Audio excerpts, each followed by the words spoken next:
Oh, man. We're gonna take a break from Timex. I'm gonna show you two Seikos because you've stayed this far, you probably wanna see something a little different other than my smiling face. All right, so the two Seikos that I keep in my rotation, they were both purchased when I went to visit Qatar. Qatar is the birthplace of my watch-loving journey. If you're interested in that, let me know. But this is my first Seiko. I love that dial. You can kind of see the Arabic date. Great one. And then when I went back, you know, I didn't want to get another Arabic dial, but I did get a GMT, kind of just as a nod to the, you know, the love for overseas, the love for travel. Two Seikos in the collection, love them both. Great watches. Next, we're starting to get into some of the emotional ones. I'll go to this one before I get into my emotional watches. This is the only solar powered watch that I have in my collection. It just happened to not go with the field watches for some reason. It gets put into the nice display case so that it can get sunlight. It's not that it's not my favorite, but it's just one of the weird ones that's like, all these next ones all have like a lot of meaning, a lot of special purpose to it. So yeah, so now we'll start getting into those. Let's start with this one. I love everything about the Expedition North Titanium. Like, I'm wearing one right now, and I love the Huckberry ones as well. So this is a watch that I really, really wanted. I actually bought this one because I wanted this one. So I was super happy when I finally got it. Then Timex, this week that I'm filming this, they dropped the black version, and I can't buy another one. I just can't do it, but I love it, and I hope to one day buy it when it's used or when I have more money to not spend on watches, camera equipment, and video editing, and just lots of money. You know, if you wanted to give me money to fund my watch addiction, that'd be awesome. If you want to do that. Okay, I was just checking. You know, my birthday is this year. If you haven't got me a birthday gift so far, you know, perfect option. You know, saying. But the reason why I love the Expedition North is because of this watch. This is the first watch I made an entire video about. This is the watch that I will never jump without. This watch has so much meaning to me, not as a collector, but just as a person, as a gift from my aunt, who I love. It's just a phenomenal watch. Can't jump without it. If you want to know more about it, I made a whole video about it just because I love it that much. And it's not like a spec video, it's just truly like the meaning of how much it means to me. This is another special watch. The first video that me and my daughter ever did together was talking about this watch. And so that it will always just have like a special place of, you know, me and my daughter starting my YouTube journey together. My first video ever was the Marlin Moon Watch. Not a very good video, so please don't judge me too much. But that was my first video doing it with Peyton. So that meant a lot to me. That was super cool.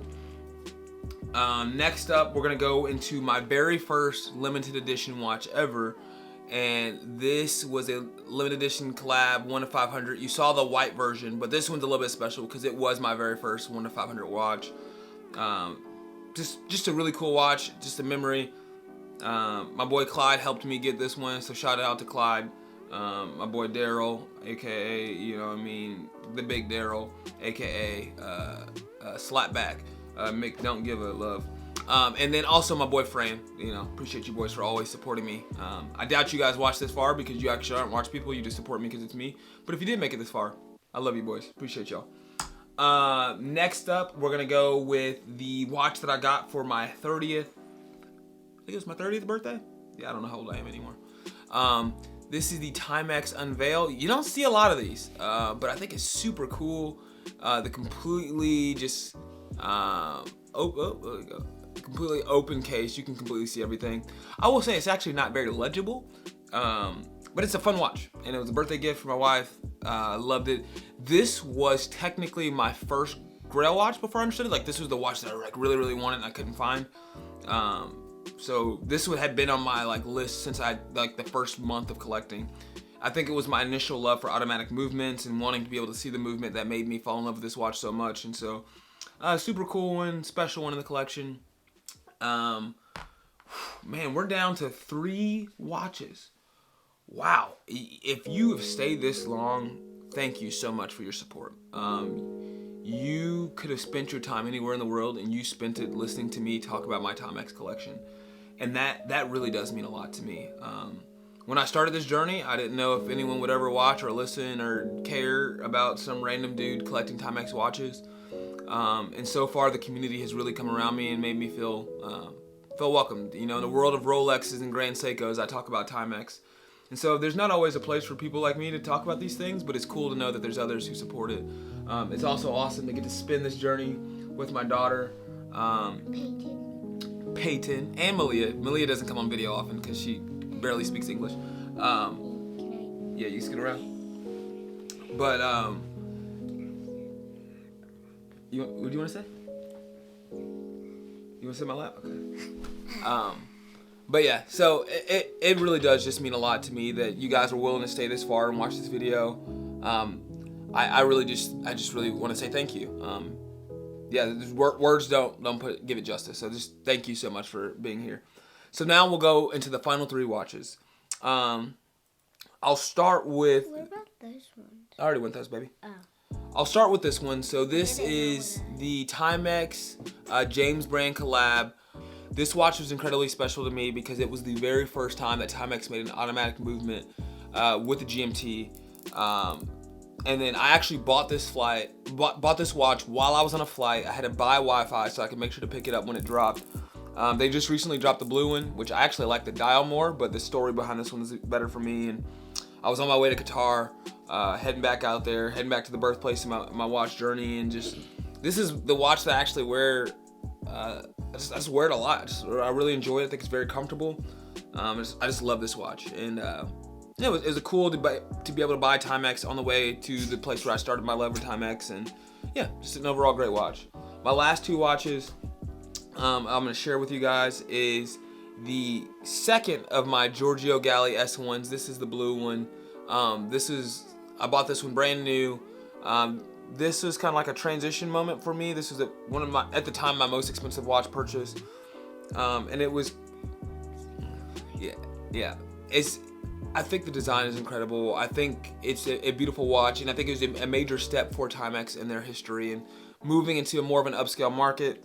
I don't know if I ever get to meet Giorgio Galli, if Giorgio Galli even knows I exist. He did like one of my photos once, so I guess kind of knows. I don't know. But I just think it's a beautiful watch, super cool, and I look forward to adding the S2 as part of the collection. But I'll always love this one. And the last watch that I'm gonna end it with is the watch where it all started with. My very first automatic watch, which was purchased from a gift card given to me from my best friend. What's your middle name? Your middle name?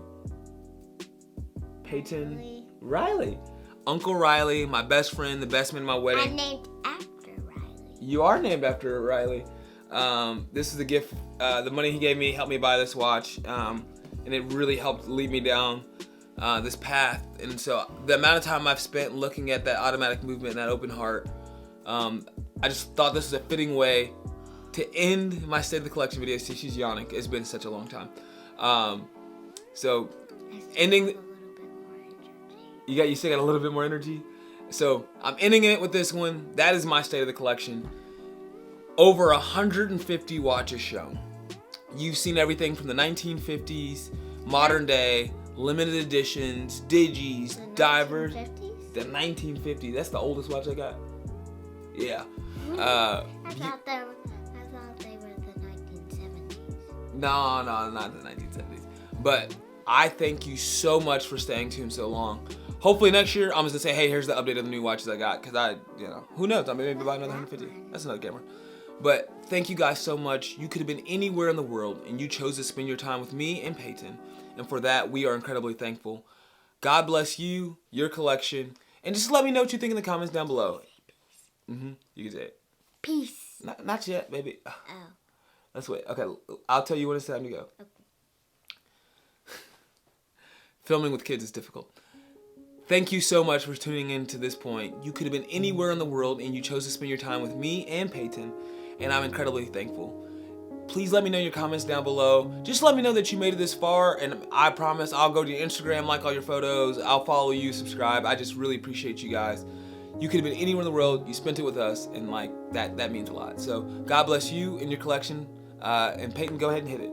Peace. Peace.